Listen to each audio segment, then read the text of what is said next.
Adhi gwenge ma kadhodh nam chumbi anyuola mana wito jogegi ma bende giwacho ni negi koda pisas magubila koro yango ni duol mochune rango tije pisas magubila ipoa oserem timo tije makare kendo bedo mandemdem ewi timo nonro ewi nek makamago ahinya te gwenge ma kadhodh nam chumbi. Anyuola ma Dennis Ringa Swale majegne par koda bich manonegi e chak higa manyien ywakne ipodi no itgi ne nek makamago mawachore ne otim gi obila ka gi wacho ni nek go ne otimo kuonde mamoko ma bende osekawnegi ndawo mar chik kendo buro osechwal e doho ka gwenge go to giserem timo makamano. Ywak bende ochwal kod anyuola mar Dazwet Muyeti manonegi kod obila tarik 13 dwe mar 10 higa mokalo.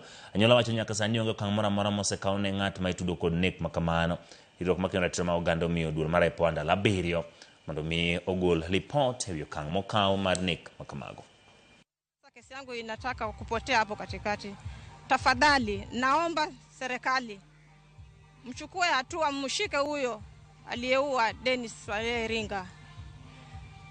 Nasikia uchungu sana. Tumechoka kuzika watoto wetu.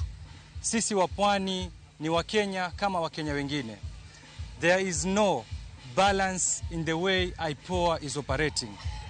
Tunaona IPOA wakifanya shikashika pande nyingi sana za nchi.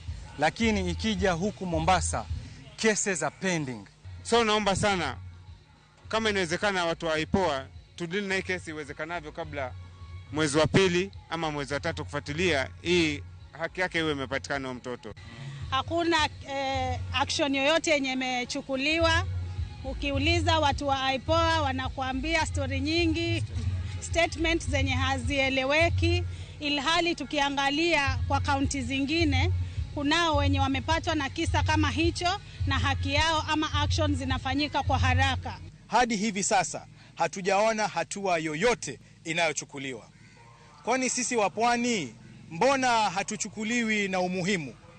Kwani damu ya mpwani leo hii haina uzito wowote?